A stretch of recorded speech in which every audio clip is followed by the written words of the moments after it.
raising the revenue being taxed is better than raising taxes. In this episode, I'm going to address the question that I've been asked numerous times: how do tax cuts help the economy? And I'm going to give you actual examples, 3 to be precise, where raising the revenue that's being taxed by lowering taxes generated more tax revenue than raising taxes. Did that make sense? It will in the next few minutes.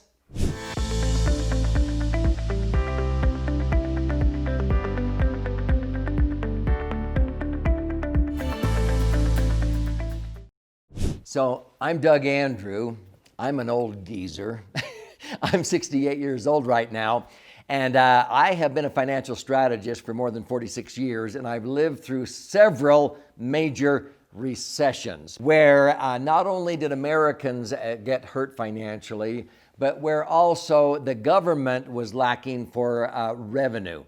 Now, it's interesting, when we go through tight times, we're all expected to tighten our belts and watch what we're spending our money on and maybe take on a second job and so forth, and we have to watch things. But have you ever noticed that the government is the last organization to lay off people or to cut their expenses because, oh, no, we can't do that? They expect us to do that, business owners in particular, but no, they don't want to do that. Being self-employed my entire lifetime, I have always been the last one to be paid. So during good times, I'm able to benefit, but during bad times, there are many periods in my lifetime where I paid all my employees. We paid all of our children's friends when I had different businesses, and my children worked all summer long, 16 hours a day because we had so many orders. And at the end, because it was a major recession, they never got one dime for their time. But of course, all their friends who worked for us got paid. So business owners oftentimes get paid last. Sometimes they get rewarded well for taking the risk, but other times they may not get paid at all. And I've actually, in order to pay secretaries, sometimes I've had to take vehicles into a pawn shop to have enough money to meet payroll. I'm okay with that because I'm the business owner that's taking the risks.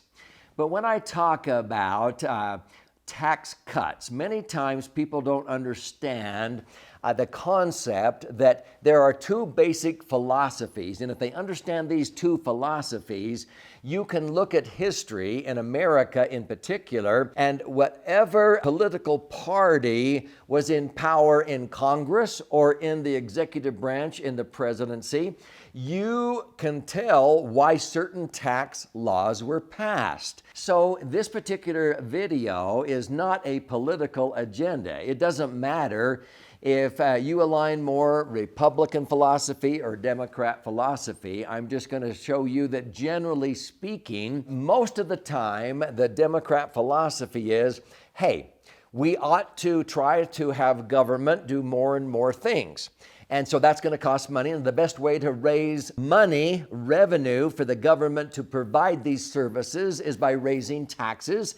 Let's take it away from, the people who have the money, especially the business owners, and raise taxes.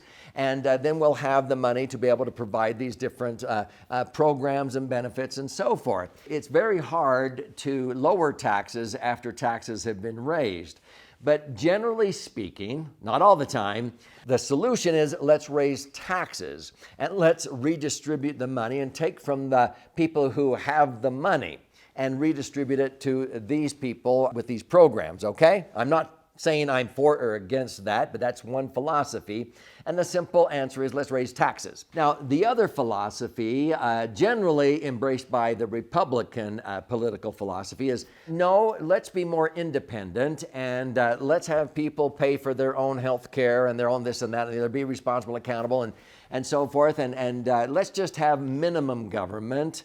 And let's try to keep taxes down, because if you raise taxes, that takes away incentives for employers to hire employees and so forth. Because if all of a sudden a business expands and hires employees and expands their plant and equipment, and then all of a sudden the government says, now we're going to tax you, they go, Well, there goes all the money that I needed to be able to keep these employees and this plant going. So now I'm going to have to lay off people. And government sometimes can't figure out, well, why are jobs being lost? How come the economy is going into a recession?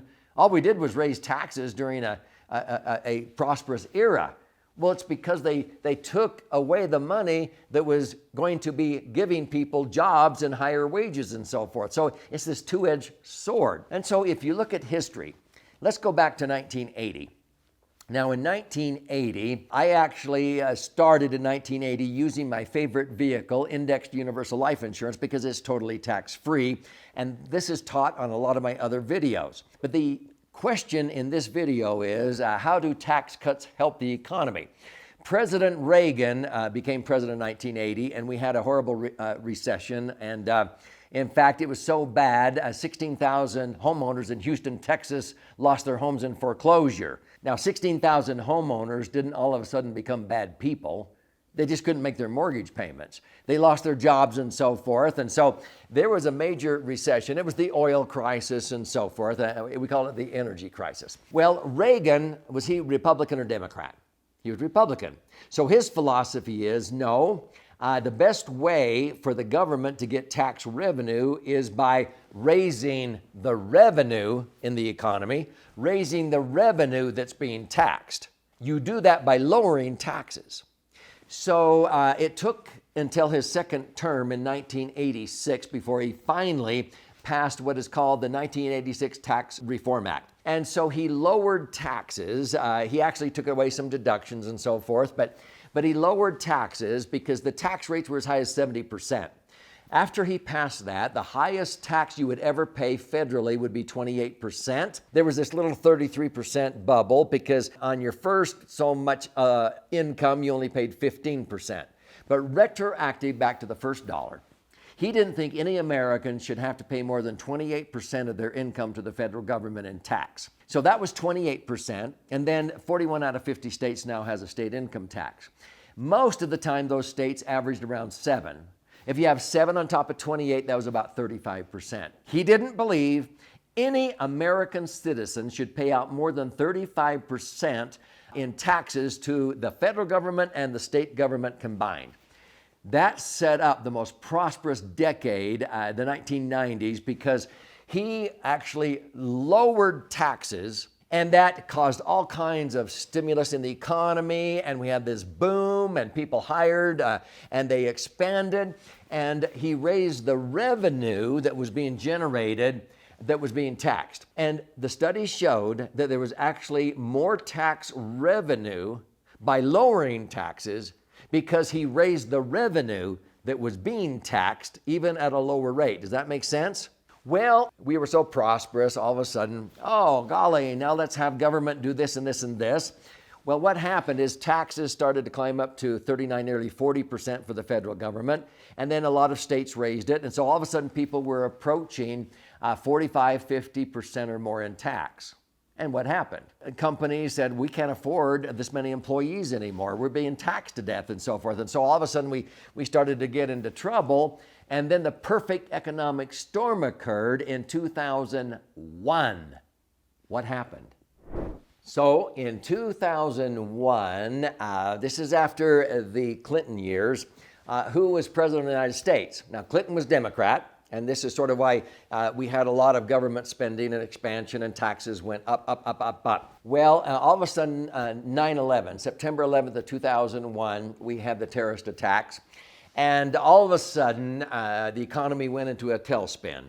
Instantly, people stopped going out to dinner, stopped flying, and so forth. The fact of the matter is, in the previous 25 years, more people had died in bathtub accidents than from hijacked airplanes. But did we stop taking baths? No, but we stopped flying. That's exactly what the terrorists wanted. And so we went into a tailspin that caused a lot of people's investments to drop 40% in value. And all of a sudden, that also meant the government received less in revenue. Bush was Republican. So in 2001, and then again in 2003, he lowered taxes. And he took the tax rate that was the 28%. There was a 28%, then a 33%, and then it got up to 39%. but he took the 28% bracket down to 25. Okay, so he lowered taxes, and he believed the philosophy, no, we need to lower taxes and increase the revenue that's being taxed.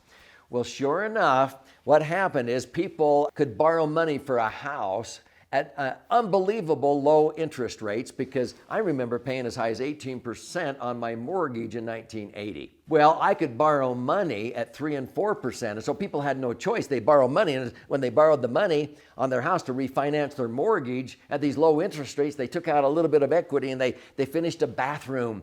They finished the basement. This gave contractors a work to do. And by lowering taxes and lowering interest rates, what happened is the revenue went up that was being taxed, even at a lower rate. And when you look at that period after 9/11 until Bush was out of office and Obama came in, that was in 2008, the actual government tax revenue was greater than if they had raised taxes. And every time we've seen that, some states, they go, oh, no, we can't do that. We got to keep our employees. We got to keep our state employees. And when they do that and they hire more regulators and they keep raising taxes, businesses leave those states. That happened in Illinois. Wisconsin said, we're in business. We're going to lower taxes, deregulate. And they had all kinds. I mean, they were running at a surplus when they were deficit just 1 year earlier. And so it has been proven again and again. Some people refute it, but they don't know what they're talking about. I mean, the numbers don't lie. When you lower taxes, it stimulates the economy.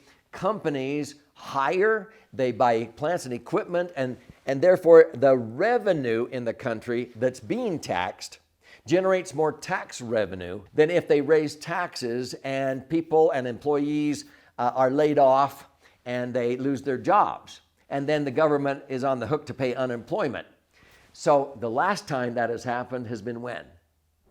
So again, this isn't a political agenda here. I'm just telling you what happens when taxes are cut. So after the 8 years of the Obama administration, where taxes were high and so forth, and there were a lot of programs brought in and so forth, Trump got in. Now, whether you like Trump or not, he's not a politician. He's a business owner. And so he came in and he said, you know what? We need to stimulate, we need to create jobs, and you do that by lowering taxes. So he took the Bush tax cuts, because Hillary Clinton said, no, I'm going to take tax rates back up to 28 and even higher. And I'm going to take the estate tax. And she wanted to raise taxes because that's the philosophy, generally speaking, to fund their different initiatives. Trump said, no, I'm going to lower taxes. So he took the Bush tax cuts, which went from 28 down to 25. He took it down to 22. And then he had a 24% was the next bracket. And so the current tax bracket that you are in is likely the lowest bracket you will ever be in, because during the World War II, taxes got as high as 94%. So when taxes are low, we had all kinds of jobs created, and all of a sudden the unemployment rate went to a 50-year low, because his philosophy is, no, you raise the revenue that's being taxed. And actually, a lot of the revenue that was given up by lowering taxes was made up by increasing the revenue that was being taxed, even at a 3% lower rate. The fact of the matter is, that's what caused the economy to just boom until what happened? Well, we had the COVID-19 pandemic hit, and all of a sudden that creates turmoil. Again, the tendency is, well, how are we going to pay for this and that and the other? We better raise taxes. No, that's going to do nothing but hurt the economy, and it doesn't take rocket science to understand this. So, this is what generally happens. When the economy is booming, that's when they want to raise taxes. When all of a sudden we have a recession or a pandemic, a crash, that's when a lot of times they don't want to lower taxes, but they want to keep them the same or sneak them up. That is actually when, by lowering taxes, you have tax cuts, that it raises the revenue that's being taxed, and that actually keeps people employed. It keeps the job rates higher, and that is the challenge. That's just fiscal and monetary policy, and it is usually done through interest rates, by lowering them, and also by lowering taxes. So the quick answer is, when you have tax cuts, it generally stimulates the economy and creates jobs. When you raise taxes, you lose jobs, and you end up causing a recession, and a lot of companies begin to go out of business even more unless you have these periods of time where like a pandemic hits. So sometimes this gets confusing for people, but I wanted you to understand the basic answer to that. And I am a firm believer that if you want to raise tax revenue, you raise the revenue that's being taxed. And then let's be real careful with government spending and be self-reliant instead of always being government reliant. And I think that's how we stay healthy from a fiscal standpoint in this great country. So you can probably tell I'm pretty passionate about this. I've written 11 books, and my goal is to write a book every year the rest of my life. I'm 68 years old. And so my most recent financial book, The Laser Fund, will show you how to accumulate, access, and transfer your money tax-free, and why this actually helps the government. It doesn't hinder. People say, well, if it's tax-free, then it's not helping the government. Oh, yes, it is. It's helping so the government doesn't have to use welfare benefits for people who run out of money in retirement, because you are motivating people to be self-reliant. If you like the general philosophy of what I've talked about, my other best-selling book is called Entitlement Abolition. You can go to entitlementabolitionbook.com. I'll give you a free copy. You pay $5.95 shipping and handling. Same thing, you go to laserfund.com, pay $5.95 shipping and handling. I'll send you out a copy of this book. Either one of those sites, you can get the package together for way less than if you bought it online at Amazon or Barnes & Noble. Don't tell them I said this, but I want to gift you these books for free and empower you so you can learn things that are not taught in the economic classes at our major universities.